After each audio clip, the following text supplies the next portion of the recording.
Senator Kennedy of Louisiana is recognized. Thank you, Mr. Chairman. Dr. Levitt, Hamas runs Gaza, is that correct? Yes, sir. And lots of people help Hamas, don't they? There are people who help. There are lots of people in Gaza who oppose Hamas as well. Well, Qatar sends Hamas $10 million a month to run the place, does it not? It has. The Palestinian Authority, which the people of Gaza rejected in favor of Hamas, pays Gaza's electricity bill. They keep the lights on for Hamas, don't they? Well, to be clear, the people of Gaza didn't reject the Palestinian Authority. Hamas took over with force of arms. I don't want to debate that. Yeah, there's not much to debate. Yes, the Palestinian Authority does provide salaries to its people in Gaza.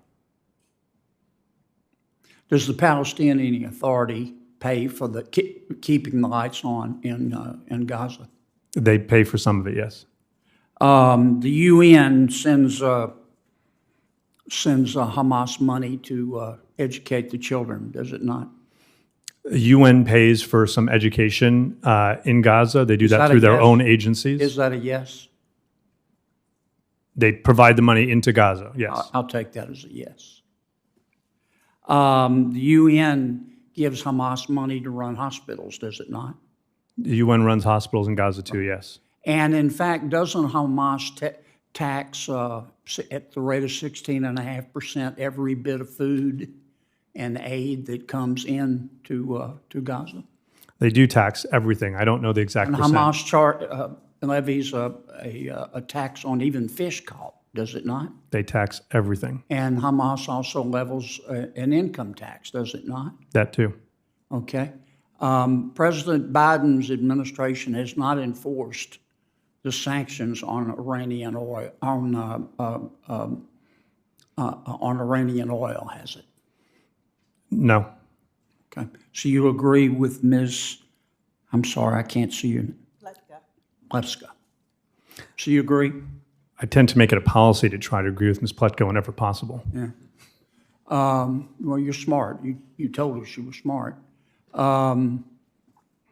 President Biden has not chosen to impose the snapback sanctions under the JPCOA, has he? Correct. Okay. Ms. Pletka, who has the $6 billion? It's in a bank in Qatar. Okay. So Qatar has control of it. In essence, that is correct, although... Well, let me put it this way.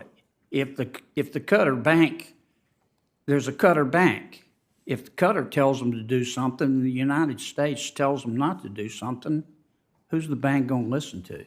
Well, that is the question before us right now. Who's the bank going to listen to? Qatar, their government. Okay.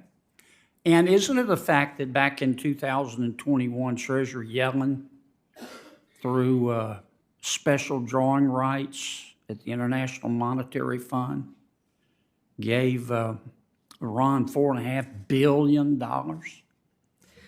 That's what I understand, yes. And she'd like to give them more. That's what I understand, yes. That's like cash money. It's really a dividend. You can cash in for U.S. dollars. Is that right? That's what I understand. Wow.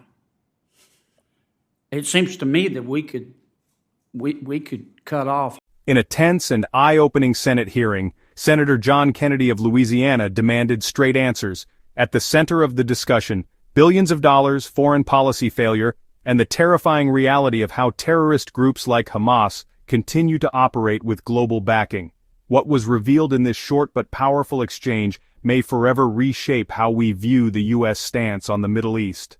Hamas runs Gaza, is that correct? Yes. But the truth runs deeper. Kennedy lays out a disturbing picture: monthly funding from Qatar, salaries paid by the Palestinian Authority, and infrastructure maintained with foreign aid. All roads lead to one undeniable reality. Despite the chaos, Gaza's financial system continues to flow. Qatar sends Hamas $10 million a month to run the place, does it not? Yes. From education to healthcare, the United Nations operates dozens of programs in Gaza. But Senator Kennedy's line of questioning uncovered something else. Hamas taxes nearly everything. food, aid, even fish. A 16.5% tax on humanitarian supplies, that's not governance, that's extortion. Doesn't Hamas tax every bit of food and aid that comes into Gaza? They tax everything. What fuels this system? According to Kennedy, the answer is clear. Iran. Billions in oil revenue, weak sanctions, and missed opportunities. In 2021, the U.S. Treasury greenlit $4.5 billion through IMF mechanisms. The result? Empowerment of Iran's allies, Hamas, Hezbollah, and Houthi militias. President Biden has not chosen to impose snapback sanctions under the JCPOA, has he? Correct. Then came the elephant in the room. The $6 billion sitting in a Qatari bank. Who controls it? According to testimony, technically not Iran. Cut off Hamas, or at least to go a long way toward doing that by actually just enforcing the things that we already say we're enforcing. Every authority that is necessary to cut off Iran, Hamas, and every other terrorist group is already in the president's hands. The question is never whether the president can, it's whether the president will. Well, why has the Biden administration been so soft on Iran?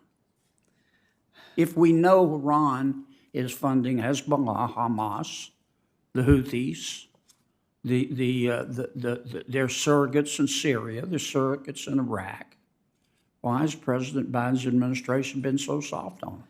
Well, do they just think love is the answer, and that this isn't a bar fight, and that, I mean, it just looks to me like this administration is quoting Socrates in the middle of a prison riot.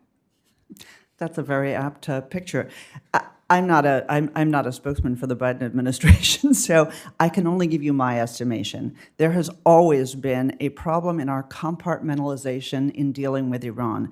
We have prioritized their nuclear program, their nuclear weapons program, understandably, but we have not ignored, but diminished the importance of their support for terrorism, their regional disruptions, and their human rights record. Those things need to change. We need to tighten the screws on Iran in every... Just political theater, it was a warning, one that now echoes beyond the walls of the Senate.